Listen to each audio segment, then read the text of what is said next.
Hey, and welcome to the last lesson, Lesson 11, the grace period. So you've made it to the end, your homeschool plan is set up, and now it's time to get started. You may be feeling nervous or excited or both, and let me tell you, it's all normal. You're now entering the time in your homeschool that we call the grace period. We're not talking about missing a payment without penalty. We're talking about giving yourself and your children grace during this time of transition. Nothing can ruin a new experience like unrealistic expectations. So I want to be sure that we are brought down to earth before we roll up our sleeves and get started. The first thing I want you to be emotionally prepared for is that there will be bumps in the road in your homeschooling. Is there really anything this important in life that comes easily with zero learning curve? I've said it so many times before, but it is something that I want drilled into your head. We are shooting for progress and not perfection. And if you're persistent, you will progress.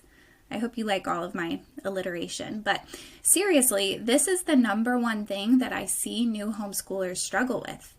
Sometimes they hit a bump right away and get discouraged, or sometimes things chug along nicely for a while and then the bumps come and they think they must have done something horribly wrong.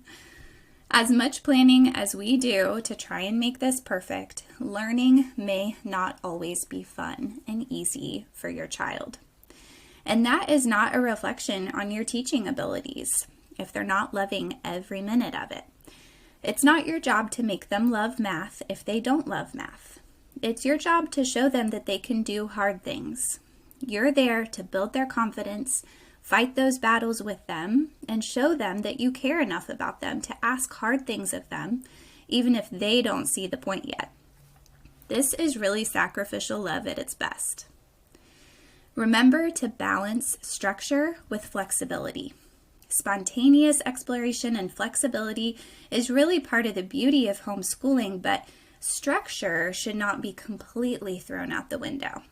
You can have a roadmap to follow, but detour when you need to. Both of these things can go hand in hand without having to throw one away. The key is really balance. Structure keeps our feet on the path we want to follow. Flexibility allows us to explore the beautiful things located off that beaten path. Comparison will steal your joy. Do not compare yourself to other homeschool families. No matter how amazing they seem and how much you feel like a failure, their family is not your family. Their child is not your child. And where they are in their homeschooling journey is not where you are. My 5 years ago self could have really learned a lot from my present self, but I also did not have the ability or skills to apply a lot of what I do know now when I was homeschooling 5 years ago. Things will come with each season, and we need to be patient for that and give ourselves grace in that. And as we've covered a few times in this course, commitment is half the battle. It's not about the schedule you create, the curriculum you buy, the materials you own. It's about whether or not you are committed to homeschooling.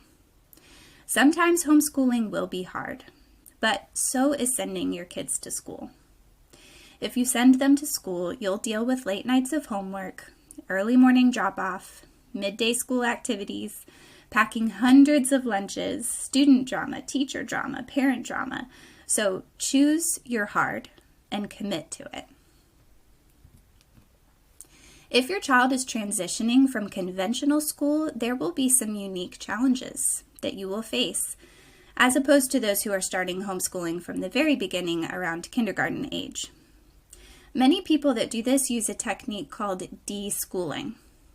This can look very different for each person, but it's basically the concept of shaking off that school mindset that learning can only happen in the way that the school system has designed.